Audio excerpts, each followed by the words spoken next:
نبی اکرم صلی اللہ علیہ وآلہ وسلم پر ایمان لانے والوں کی اکثریت کمزور لوگوں کی تھی، غریبوں کی تھی.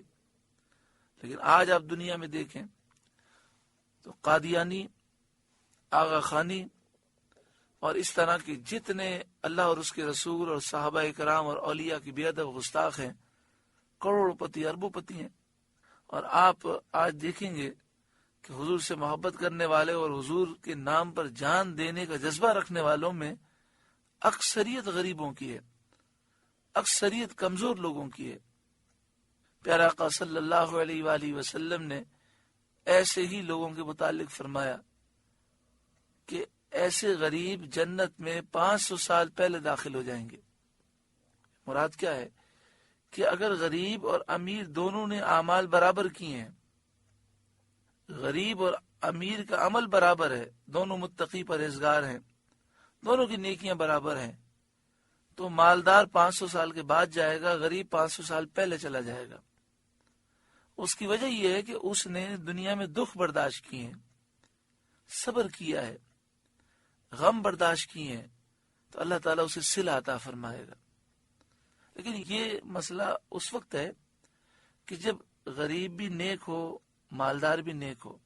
بعض ایسے بد نصیب لوگ ہوتے ہیں کہ غریب بھی ہوتے ہیں لیکن گناہوں میں پڑے رہتے ہیں، شرابیں پیتے ہیں، گناہ کرتے ہیں، نمازیں وہ ادا نہیں کرتے.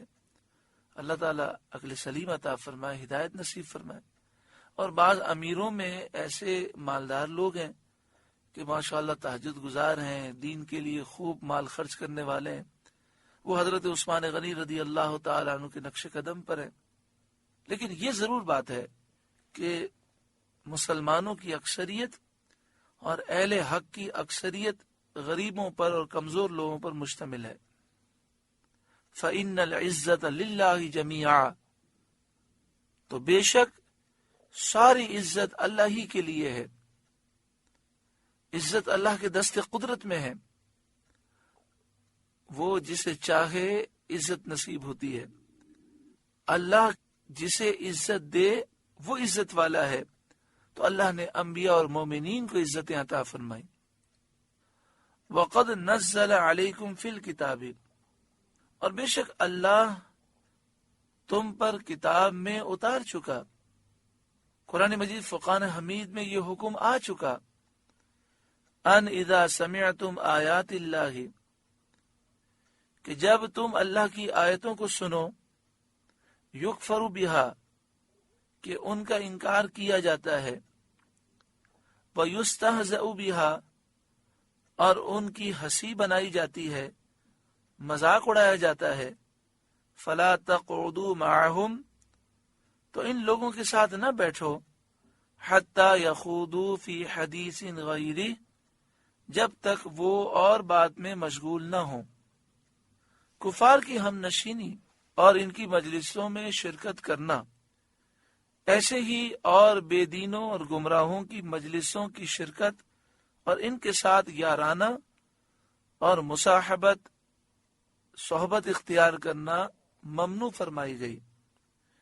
یہاں پر یہ فرمایا گیا کہ اللہ تعالیٰ نے اپنی کتاب میں یہ حکم بیان فرما دیا کہ جب تم دیکھو کہ کوئی اللہ کی آیت کا انکار کر رہا ہے یا اللہ کی آیت کا وہ مذاق اڑا رہا ہے، وہاں سے اٹھ جاؤ. اور سیدھی سی بات ہے، کسی سے دوستی قائم کرنے کے لیے اس کی مروت کرنی پڑتی ہے. اگر کوئی شخص کسی بدعقیدہ شخص کے ساتھ بیٹھا ہے، دوستی نہیں ہے، اس کی محبت کے تعلقات نہیں ہے، کاروباری معاملات ہیں، وہ کاروبار کی گفتگو کر رہا ہے تو وہ اسے کر سکتا ہے. اور جہاں اس نے دین میں بکواس شروع کی، فوراً اس پر لازم ہے کہ وہ رد کرے اور وہاں سے اٹھ جائے. بتائیے، جو رد کرے گا، وہاں سے اٹھے گا، کیا وہ اس سے دوستی کر سکتا ہے؟ دوستی تو قائم ہی نہیں ہو سکتی. تو کسی بدعقیدہ، بد مذہب یا کافر سے دوستی اگر قائم ہے تو اس میں یہی صورت ہوگی کہ اس کی مسلمان کو مروت کرنی پڑے گی، اور وہ مروت کرے گا تو گناہگار ہو جائے گا. اور کیسا گناہگار ہوگا؟ اللہ اکبر. انکم اذا مثلہم، ورنہ تم بھی انہی جیسے ہو، ورنہ تم بھی انہی جیسے ہو، اگر وہاں سے نہ اٹھے تو تمہارا شمار بھی ان کے ساتھ ہوگا۔ اس سے ثابت ہوا کہ کفر کے ساتھ راضی ہونے والا بھی کافر ہے۔ کفر پر راضی ہو کوئی شخص، مثلا کسی نے بکواس کی اور کوئی مسکرا رہا ہے، وہ رضامندی ظاہر کر رہا ہے، تو وہ بھی کافر ہے۔ رضامندی، انسان راضی نہیں ہے، اس کا ثبوت کیسے ہوگا؟ اس کا ثبوت یہ ہے کہ وہ اس کا رد کرے اور کہے کہ یہ آپ بکواس نہ کریں، آپ اس طرح کی بات نہ کریں، یا پھر وہاں سے وہ ناراض ہو کر اٹھ جائے، وہاں بیٹھا ہوا ہے، ہنس رہا ہے، پھر کہتے جی میرے دل سے تو میں نے قبول نہیں کیا، تو یہ ساری حرکتیں تو یہ ظاہر کر رہی ہیں کہ وہ اس پہ راضی ہے۔ ان اللہ جامع المنافقین والکافرین فی جہنم جمیعا، بے شک اللہ منافقوں اور کافروں سب کو جہنم میں جمع کرے گا۔ الذین یتربصون بکم، وہ جو تمہاری حالت تکتے ہیں، جو تمہارا انتظار کرتے ہیں کہ دیکھو مسلمانوں کے ساتھ کیا ہوتا ہے۔ فَإِن كَانَ لَكُمْ فَتْحٌ مِّنَ اللَّهِ، اور اگر اللہ کی طرف سے تم کو فتح ملے، قَالُوا أَلَمْ نَكُمْ مَعَكُمْ، تو کہتے ہیں کیا ہم تمہارے ساتھ نہ تھے؟ اس سے ان کا مقصد یہ ہے کہ غنیمت میں شرکت ہو جائے اور غنیمت سے حصہ مل جائے۔ مراد یہ ہے کہ جہاد پہ جاتے نہیں ہیں اور انتظار کرتے ہیں کہ مسلمان گئے ہیں، حالات کیسے ہیں، اگر حالات اچھے ہوئے تو وہ وہاں جا کر شامل ہو جاتے ہیں، اور کبھی ایسا ہوا کہ وہ ابھی سوچ ہی رہے تھے کیا ہوتا ہے اور مسلمانوں کو فتح ہو گئی، تو کہتے ہیں ہم تمہارے ساتھ رہیں، مجبوری میں نہیں آ سکے تو ہمیں غنیمت میں سے حصہ تو دو۔ وَإِن كَانَ لِلْكَافِرِينَ نَصِيبٌ، اور اگر کافروں کا حصہ ہو، یعنی کافر فتح پا جائیں، مسلمانوں کو شکست ہو جائے، مسلمانوں کے مال پر قبضہ کر لیں، قَالُوا أَلَمْ نَسْتَحْوِذْ عَلَيْكُمْ، تو ان سے کہتے ہیں کیا ہمیں تم پر قابو نہ تھا؟ یعنی کیونکہ یہ منافقین دونوں سے تعلقات رکھتے ہیں، تو کافر اگر جیت جائیں تو ان سے کہتے ہیں کہ کیا ہمیں تم پر قابو نہ تھا؟ اگر ہم چاہتے تو تمہیں قتل کرتے، گرفتار کرتے، مگر ہم نے کچھ بھی نہیں کیا، ہم جنگ میں آئے نہیں، تو ہمارے نہ آنے کی وجہ سے تم جنگ جیتے ہو، لہذا ہمیں بھی حصہ دو۔ وَنَمْنَعْكُمْ مِنَ الْمُؤْمِنِينَ، اور ہم نے تمہیں مسلمانوں سے بچایا